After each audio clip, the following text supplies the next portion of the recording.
தந்தை, மகன், தூய ஆவியானவர் நம்மை நிறைவாக ஆசீர்வதிப்பாராக. ஆமேன். பிரியமுள்ள அன்பு இறையுறவுகளே, சில காலங்களுக்கு எங்களால் இந்த ஆராதனை வழங்க முடியவில்லை. நானும் பணி நிமித்தமாக இருந்தேன். அப்புறம் இந்த டெக்னிக்கலாகவும் எங்கள் சில ப்ராப்ளம் இருந்தது. அதனால் எங்களால் தொடர்ச்சியாக வழங்க முடியவில்லை. இனி வருகிற நாட்களில் தொடர்ச்சியாக உங்களுக்கு காணொலி வரும் என்பதை அன்போடு அறிவிக்கிறேன். பிரியமான இறை உறவுகளை, மாதத்தினுடைய முதல் வேடன் குழந்தை இயேசுவினுடைய இரக்கத்தில் இறை ஆசிரியை நாட வந்திருக்கிற அன்பு பிள்ளைகளை, இன்றைக்கு இறைவாதை தருகிறேன். ரோமையர் புத்தகம் 8வது அதிகாரம் 30வது வார்த்தை எடுத்துக்கோங்க. ரோமையர் புத்தகம் 8வது அதிகாரம் 30வது வார்த்தை. தாம் முன்குறித்து வைத்தோரை அவர் அழைக்கிறார். நண்பர்களே, ஆண்டவர் நம்மை குறித்து வைத்திருக்கிறார். இந்த காணொலி இப்போ நீங்கள் பார்க்குறீங்கன்னா, நான் பேசுறதை கேட்டுட்டு இருக்கீங்கன்னா, இந்த ஆராதனையில் ஜெபிக்கிறீங்கன்னா, ஆண்டவர் நம்மை முன்குறித்து வைத்திருக்கிறார். இந்த காணொலி பார்க்கணும்னு அவர் வைத்திருக்கிறார். அவர் சொல்லுகிறார், தன் முன்குறித்து வைத்தோரே அவர் அழைக்கிறார், தாம் அழைத்தோரை தமக்கு ஏற்புடையராக்கி இருக்கிறார். கிறிஸ்துவ பிள்ளைகளே, ஆண்டவருடைய ஜெபிக்கிற பிள்ளைகளே, ஆண்டவர் நம்மை அவருக்கு ஏற்புடையவராய் மாற்றுகிறார். நம்ம ஆண்டவருடைய பிள்ளையாய் அவர் மாற்றுகிறார்.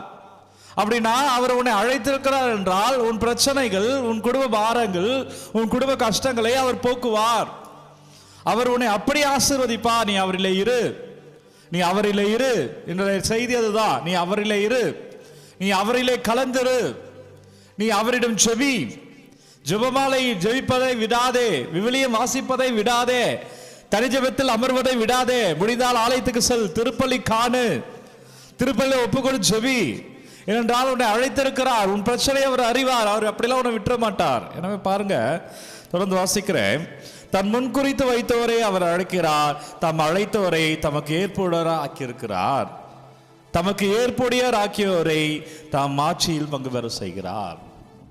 தமக்கு ஏற்புடையவரா, அவருக்கு ஏற்புடையவரா மாறணும், அவருடைய பிள்ளையாய் மாறணும், அவர் ஆசீர்வாதத்தில் இருக்கணும், அவர் கிருபையை நம்ம நாடணும், அவர் பெயர்ல வல்லமையில நம்ம இருக்கணும். எனவே பிரியமான அன்பு உறவுகளை ஒப்பு கொடுத்து ஜெபிங்க. அப்பா நன்றி ஆண்டவரே, என்னை அழைத்திருந்த அழைப்புக்கு நன்றி அப்பா. ஆண்டவரே, மேலே இறக்க வைங்க ஆண்டவரே. இந்த நாளுக்குரிய ஆசீர்வாதத்தை தாங்க அப்பா. அப்பா வல்லமையில எங்களை தொடுங்க, அபிஷேகத்தை நிரப்புங்க, ஒப்பு கொடுத்து ஜெபிப்போம். எனவே பிரியமுள்ள அன்பு இறை பிள்ளைகளை, இன்றைக்கு நற்செய்தியுமே அதை தான் சொல்லுகிறது. மார்க் நற்செய்தி 12வது அதிகாரம் 28லிருந்து 34 வரை உள்ள இறை வார்த்தையில, முழு இதயத்தோடு, முழு மனதோடு, முழு ஆற்றலோடு இரு. ஒருவன் ஒரு முதியோரை பார்க்கிறான். அப்ப கேட்கிறாரு, கடவுளுடைய அன்பை நாம் பெறணும், முதியோரே நான் என்ன பண்ணணும்? அப்ப அந்த முதியோர் சொல்கிறார், உன் முழு இதயத்தோடு, முழு மனதோடு, முழு ஆற்றலோடு கடவுளை நம்பு. இதான் பைபிள் சொல்லுது. ஆண்டவர் அன்பு செய். அப்ப இந்த வாலிபன் சொல்லுகிறான், நான் கடவுளை பார்த்ததே இல்லை, நான் பார்த்ததே இல்லை, அவரிடம் பழகியது இல்லை.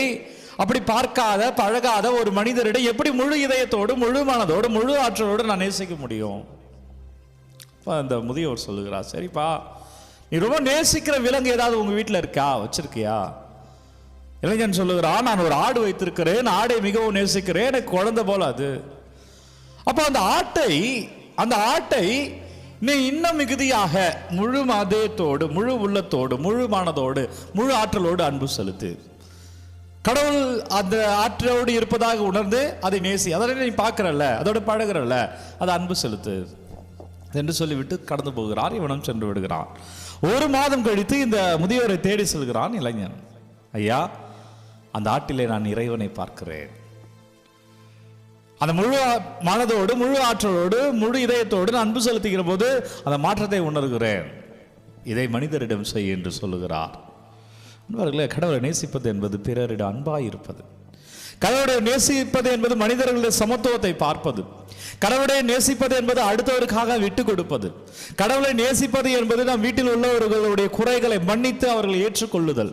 நாம் கடவுளை நேசித்தல் என்பது நாம் பிள்ளைகளுக்கு செய்ய வேண்டியதை சரியாக செய்தல். எனவே பிரியமுள்ள அன்பு இறை உறவுகளை, கடவுளை நேசி என்பது நீ ஆலயத்தை ஜெயிப்பது மட்டுமல்ல, நீ நல்ல உறவோடு இரு. உன் மனைவியை நல்லா பார்த்துக்கோ, உன் கணவனை நல்லா பார்த்துக்கோ, உன் பிள்ளைகளை நன்றாக பார்த்துக்கொள். என் மனைவிக்காக, என் கணவனுக்காக நான் இதையெல்லாம் விட்டு கொடுக்கிறேன், இதையெல்லாம் தியாகம் பண்றேன், அப்படி செய்து பார். நீ வாழ்வாய், நீ சாட்சியமாக இருப்பா என்றிருக்கிறது. நன்றி ஆண்டவர், வல்லவரை நன்றி. இந்த வேலைக்கிழமைக்காக ஒவ்வொரு பிள்ளைகளையும் ஒப்பு கொடுக்குறேன். ஆராதனையில் ஒப்பு கொடுத்து ஜபிக்கப்படுற ஒவ்வொரு விண்ணப்பங்களும் பாதத்தில் வைக்கிறேன். ஆண்டவர் வழி நடத்துங்கப்பா, ஆசீர்வதிங்க ராஜா. ஆண்டவர் வல்லமையில் எங்களை தொடுங்கப்பா, கிருபையில் தொடுங்கப்பா. ஆண்டவர் ஆசீர்வதிங்க, வழி நடத்துங்க. ஆண்டவர் இயேசுவின் பேரில் அபிஷேகமாய், ஆண்டவர் பேரிலே ஆசீர்வாதமாய், ஆண்டவர் பேரில் கிருபையிலே வாழ்வீர்கள். வல்லமையான இறைவன் நாளில் உங்களை தொடுகிறார். குழந்தை இயேசுனுடைய ஆசீர்வாதத்தை எல்லாமல் நிற்கரணை ஆண்டவர் உங்களை ஆசீர்வதிக்கிறார். உங்கள் விண்ணப்பங்களை எல்லாம் கமெண்ட்டில் அனுப்புகிற ஒவ்வொரு விண்ணப்பங்களையும் என்னவெல்லாம் தேவைகள் அனுப்பியிருக்காங்களா அப்பா, அவங்க பாதத்தில் வைக்கிறேன். இயேசு கிறிஸ்துவின் இந்த கிருபையால் இந்த பிள்ளைகள் வாழ்வார்களாக. குழந்தை இயேசுவின் ஆசீர்வாதத்திலே உங்கள் குழந்தைகள் ஆசீர்வாதமாக இருப்பார்களாக. குழந்தை பாக்கியத்தை நீங்கள் பெற இறைவன் உங்கள் மேல் இறக்கம் கொள்வாராக. தலை வணங்கி ஆசீர்வாதத்தை பெற்றுக்கொள்வோம். எல்லாம் வல்ல இறைவன் நம்மை தந்தை, மகன், தூய ஆவியார் நம்மை நிறைவாக ஆசீர்வதிப்பாராக. இந்த நாளும் இனிய நாளே. அன்பர்களே, ஒவ்வொரு நாளும் விடியற்காலை 3 மணிக்கு இந்த ஆராதனை வழங்கி கொண்டிருக்கிறோம். யாருக்கு தேவை நினைக்கிறீங்களோ அவங்களோட பகிர்ந்து கொள்ளுங்கள். அதே போல் அன்பர்களே, உங்கள் விண்ணப்பங்களை கமெண்ட்டில் அனுப்புங்க. உங்களுக்காக நான் ஜெபிக்கிறேன். ஏற்கனவே சொன்னது போல் 1 இயர் டிப்ளமோ கோர்ஸ் பைபிள் கமிஷன்லேருந்து நீங்கள் பைபிள் அதிகமாக தெரிஞ்சுக்கணுன்னா 1 இயர் டிப்ளமோ கோர்ஸ் மாதத்தில் ஒரு சண்டே ஃபர்ஸ்ட் சென்டரில் நடக்கும், பூசை நடக்கும். அதில் நீங்கள் பயிற்சி பெற பங்கேற்க விரும்புகிறீங்கன்னா இந்த காணொலியில் உங்களுக்கு ஒரு நம்பர் தரப்படுது பாருங்கள். அந்த நம்பருக்கு நீங்கள் ஃபோன் பண்ணிங்கன்னா அவங்க ஃபர்தர் டீட்டெயிலில் உங்களுக்கு சொல்லுவாங்க. God bless you, take care.